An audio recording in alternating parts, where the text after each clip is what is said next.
محتاج کو بھی، تو پھر دونوں کو دینے میں کوئی حرج نہیں ہے۔ یہ کہتے ہیں کہ عورت بعض اوقات شوہر کی وفات کے بعد عدت گزار کر سسرال میں ہی ٹھہر جاتی ہے اور کہتی ہے میرا ہی تو گھر ہے، چلے میں یہاں پر ہی اپنی زندگی گزار لیتی ہوں، تو کیا یہ شرعاً درست ہے؟ دیکھیں، اگر وہاں پر کوئی دیور یا جیٹھ وغیرہ ایسے نہیں ہے کہ جن سے بے پردگی کا اندیشہ ہو اور وہاں پہ عزت وغیرہ کا اس طرح مسئلہ ہو سکتا ہو، ایسا ہے تو پھر عورت کو وہاں رہنے کی اجازت نہیں ہوگی،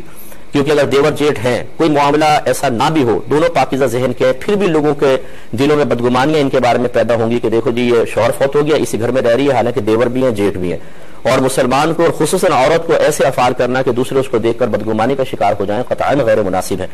لہٰذا پھر تو اس کو کوئی اور رہائش رکھنی چاہیے۔ یا پھر اگر ایسا ہے کہ ہے دیور جیٹھ لیکن بالکل درمیان میں دیوار ہو گئی ہے، ایک الگ پورشن تھا جو اس کے شوہر کا تھا، اس کا انتقال ہوا، اس میں اپنے بچوں کے ساتھ رہ رہی ہے، تو پھر اس کی کوئی گنجائش نکل سکتی ہے۔ یا دیور جیٹھ وغیرہ بالکل بھی نہیں ہے، ساس سسر بوڑھے ہیں یا نندے ہیں خالی، تو پھر تو یہ درمیان میں بھی رہ سکتی ہے، اس میں کوئی حرج نہیں ہے۔ خلاصہ کلام یہ ہے کہ سسرال میں رہنا کوئی مطلقاً منع نہیں ہے، بعض صورتوں بعض کنڈیشنز میں اس کو منع کیا جائے گا، ورنہ یہ رہ سکتی ہے۔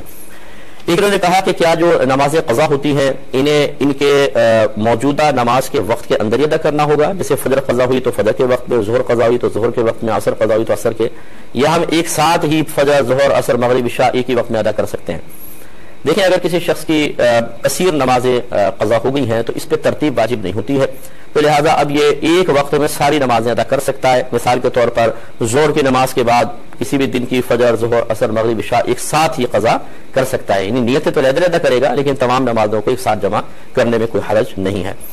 یہ کہتے ہیں کہ بعض اوقات کسی کی طبیعت خراب ہو جاتی ہے اور عاملین سے رجوع کیا جاتا ہے تو وہ کہتے ہیں کہ موبائل اپنے کان کے ساتھ لگا لیں، ہم موبائل پر یہ دم کریں گے، تو کیا ایسا دم کرنا شرعاً جائز ہے؟ دیکھیں، نبی کریم صلی اللہ علیہ وسلم سے دم کرنا یقیناً ثابت ہے، قرآن عظیم پڑھ کر پھر سرکار نے پھونک جسے بچوں کو ماری ہے یا کسی صحابی کو اس طرح پھونک سرکار نے پھینکی ماری،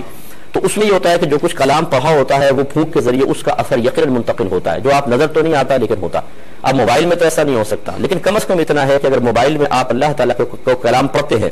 اور وہ کلام دوسرا سن رہا ہے تو کلام کے سننے کی بھی اپنی ایک تاثیر ہے، اور اللہ تبارک و تعالیٰ اس میں بڑی برکات عطا فرماتا ہے، تو یہ جدید چیز ہے، پہلے اس دور میں ایسی نہیں تھی، تو یہ ضرور ہم کہیں گے کہ کلام سننے سے یقیناً برکات حاصل ہوتی ہے، اس لیے اگر موبائل پر دم کیا جائے تو اس میں شرعاً کوئی حرج نہیں ہے، اگرچہ آپ کی پھونک یعنی عامل کی پھونک اس شخص تک نہیں پہنچے گی، لیکن جو کچھ وہ اللہ کا کلام پڑھ رہا ہے وہ یقیناً وہ شخص سنے گا، اس کے کان تک تو پہنچ رہا ہے، تو کچھ نہ کچھ برکت یقیناً حاصل ہوگی، بلکہ بہت برکات بھی حاصل ہو سکتی ہے، لہٰذا اس کو منع نہیں کیا جائے گا، شرعاً یہ درست ہے۔ ایک کالر ہمارے